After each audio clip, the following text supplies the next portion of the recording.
Livgardens uniform er jo måske den mest ikoniske uniform, vi har i Danmark.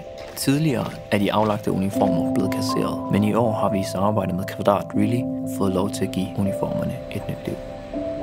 Det har været spændende for os i Kvadrat at være en del af at genbruge de her fantastiske uniformer.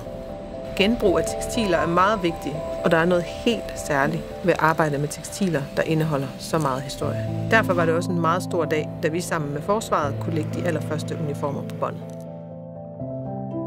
Det er sjovt at arbejde med noget, som er så velkendt. Det er så ikonisk, det udtryk, Livgarden har.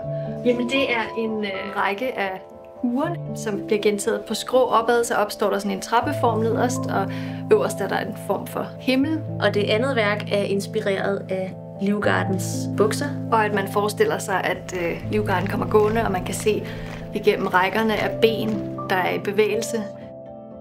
Det betyder meget for os at være med til at genbruge de her uniformer og lave det om til funktionel kunst, så man kan få en lille del af den ikoniske historie med ind i sit hjem.